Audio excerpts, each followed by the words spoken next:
अहमद शाह अब्दाली दौरे दुरा यानी मोतियों का हार। अहमद शाह अब्दाली भी कहा जाता है जदीद अफगान का बानी। नाज़रीन, मैं अब्दुल और आप देख रहे हैं BS स्टूडियो। नाज़रीन, आज के ब्लॉग में अहमद शाह अब्दाली का मुख्तसर सा तारुफ आपके साथ शेयर करने वाला हूँ। उम्मीद करता हूँ आपको ये मेरा ब्लॉग पसंद आएगा, और अगर ब्लॉग आपको अच्छा लगे तो वीडियो को लाइक, शेयर और कमेंट जरूर कीजिएगा, और चैनल को सब्सक्राइब करना मत भूलिएगा। तो चलते हैं ब्लॉग की तरफ। अहमद शाह अब्दाली कंधार के गवर्नर का असीर था, और जब नादिर शाह ने कंधार पर हमला किया और कंधार का सारा चार्ज अपने हाथ में लिया, एक दिन जब नादिर शाह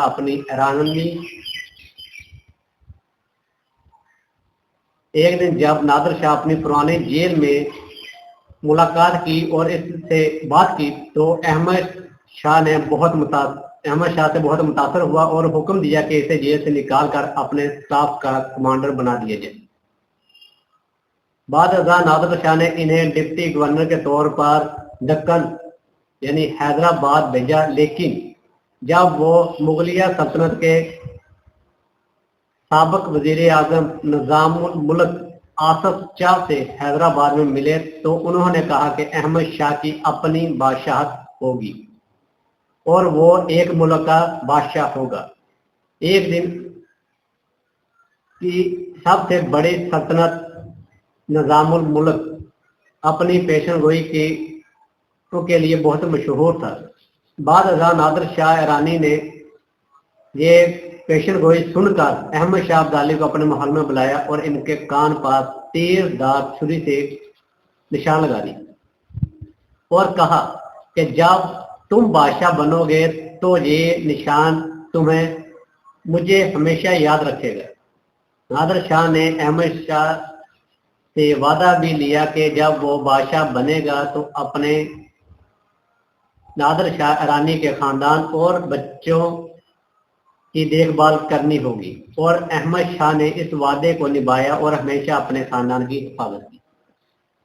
नाज़रीन, अहमद शाह अब्दाली का ये मुख्तसर जो मैंने बताया, बाकी मजीद इसकी डिटेल भी आपके साथ शेयर करता हूँ। अहमद शाह अब्दाली अफगानिस्तान से बरे सगीर में सिर्फ इसलिए आया था कि बरे सगीर में बहुत अच्छी ज़मीन थी, जहाँ पे काश्तकारी बहुत अच्छी हो सकती थी, जहाँ पे मदनियात भी बहुत अच्छे थे, जहाँ पर लोगों का पहनावा बहुत अच्छा था। वो यहाँ से रेशम लेने आया था, जहाँ से मिट्टी लेने आया था, जहाँ से अनाज लेने आया था, क्योंकि अफगानिस्तान में पहाड़ है और पहाड़ों में काश्त अब जाके शुरू हुई है, उस वक्त कहाँ हुई थी। तो उस काश्त के सिलसिले में वो चीज़ें यहाँ से इकट्ठी करने के लिए यहाँ पे आए थे। जितने भी लोग बरे सगीर में बाहर से आए, चाहे वो तुर्की से आए, चाहे वो अफगानिस्तान से आए, चाहे वो ईरान से आए, वो तमाम लोग यहाँ पे सिर्फ और सिर्फ लूट मार करने के लिए आए थे। चाहे बरतानिया की हम बात करें तो बरतानिया ने भी, आपके सामने तारीख है कि बरतानिया ने पाको हिंद यानी बरे सगीर से कोहिनूर हीरा चुरा के ले गए थे, बहुत सी मदनियात लेके गए थे यहाँ से। तो इसी तरह तमाम लोग यहाँ पे यही काम करने के लिए आए थे, लेकिन जो दरबारी मुवर्रिख थे उन्होंने हमसे अक्सर तारीख छुपाते हुए अपने अकाउंट को खुश करने के लिए जो तारीखें लिखी हैं, ये उसी का हिस्सा है। इसलिए इसे सुनने के बाद, इस ब्लॉग को देखने के बाद आपने थोड़ी सी उन लोगों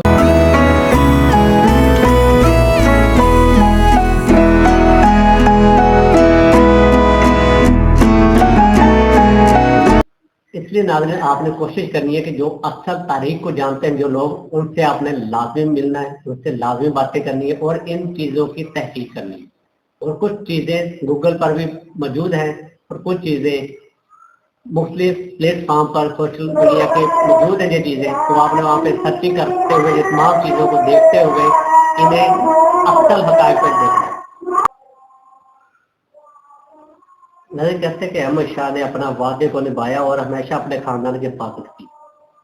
इस दिन अहमद शाह अब्दाली ने पानीपत की तीसरी जंग में इस वक्त उभरती हुई ताकत मराठों से शिकस्त दी افغان بادشاہ احمد شاہ ابدالی کی جانب سے قوم پٹھان تنولی کے سردار زبردست خان تنولی الملوک سخی صوبہ خان تنولی کو دی گئی تاریخی سند، اس سند کا پس منظر آپ کے سامنے پیش کرتا ہوں کہ احمد شاہ ابدالی افغان بادشاہ اور مراٹھا سامراج کے درمیان پانی پت پر متھرا ہندوستان میں ہونے والی مارکوں میں مقامی پٹھان قبائل نے احمد شاہ ابدالی کو اس جنگ میں بطور قوم پٹھان بھرپور ساتھ دیا۔ اس ضمن میں تنولی قبیلے کے سردار زبردست خان تنولی بھی اپنی قوم کے ہمراہ اس جنگ میں شریک ہوئے۔ تنولی لشکر اس جنگ میں اپنا ہمراہ زمبورک توپیں بھی ساتھ لے گئے، جنہیں بذات خود علاقہ تنولی میں تیار کیا گیا تھا۔ ان توپوں کو خاص بات یہ تھی کہ انہیں اونٹوں پر رکھ کر بآسانی حریف پر نشانہ لگایا جا سکتا ہے۔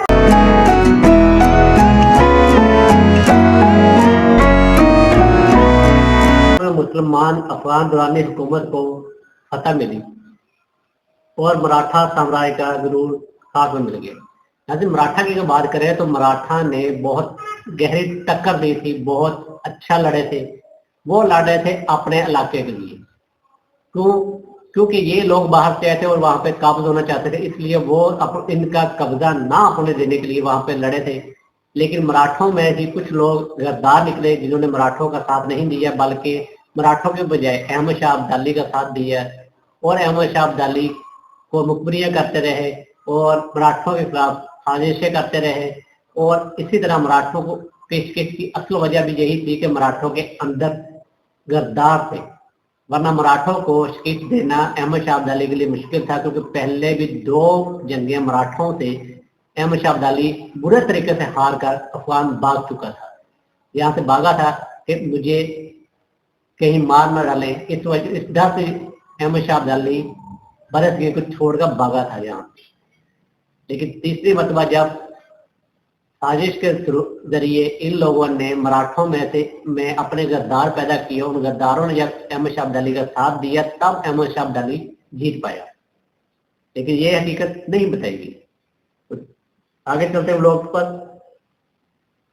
جنگ کا خاتمے کے بعد احمد شاہ ابدالی درانی نے تنولیوں کے سردار زبردست خان تنولی کو اپنے پاس بلایا اور شکریہ کے طور پر ایک پوشاک اور مختلف طوائف سمیت ان تاریخی سند سے نوازا، جس پر احمد شاہ ابدالی کی اپنی مہر چسپاں ہے، جس کے مطابق احمد شاہ ابدالی نے تنولیوں کے خان کو زبردست خان تنولی اس پورے خطے کے صوبے داری عطا کی اور زبردست خان کو صوبہ خان کا لقب عنایت فرمایا۔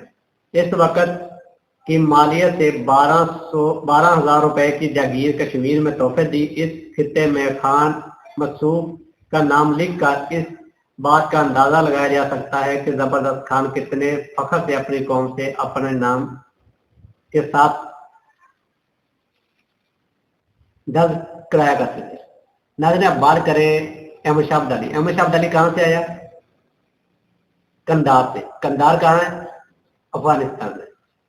جو بندہ افغانستان سے برصغیر پہ حملہ کرتا ہے وہ کس طرح یہاں پہ لوگوں کو جائیدادیں تقسیم کر سکتا ہے، زمینیں الاٹ کر سکتا ہے؟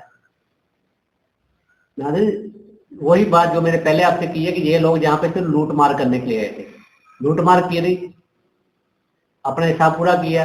اور جو لوگ اس وقت ان کے چمچا گیری پہ آئے، جن لوگوں نے ان کا ساتھ دیا اس لوٹ مار میں، ان میں تحفے طوائف تقسیم کرنے شروع کر دیے۔ یہ کام رہا ہے۔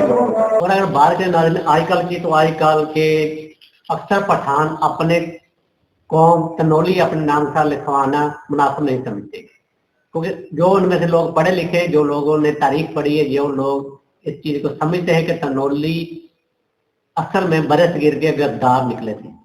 انہوں نے برصغیر کی بجائے برصغیر میں حملہ کرنے آنے والوں کے لیے راہ آسان کی تھی اور یہاں کے رہنے والے باشندوں کو مارنے کے لیے ساتھ دیا تھا دوسرے ملکوں سے آنے والے لوگوں کا۔ اس لیے وہ اپنے نام کے ساتھ تنولی لکھنا शर्मनाक महसूस करते हैं, लेकिन कुछ लोग आज भी हैं जो तनौली बड़े शौक से लिखते हैं। तो नाज़रीन, ये था छोटा सा एक मुख्तसर सा ब्लॉग आज का मेरा, जो अहमद शाह अब्दाली और तनौली खानदान पर था कि जी किस तरह तनौलियों ने ना सिर्फ यहाँ के रहने वाले लोगों का साथ दिया बल्कि बाहर से आने वाले लोगों का साथ दिया, जो कि अब भी होता है कि यहाँ पर रहने वाले जितने भी पठान हैं ये मोस्टली दूसरे मुल्कों से आने वाले लोगों का साथ देते हैं, ना कि यहाँ का। अब आप बलूचिस्तान खैबर पख्तूनख्वा की बात देख ले, हैं हमारे ही लोग, लेकिन मोस्टली अफगान से आने वाले लोगों का साथ देते हैं, यहाँ के लोगों का साथ उससे निस्बत कम देते हैं, लेकिन है मुहब्बे वतन, इस बात में कोई शक नहीं। नाज़रीन, मुझे दीजिएगा इजाजत। अल्लाह निगहबान। पाकिस्तान जिंदाबाद।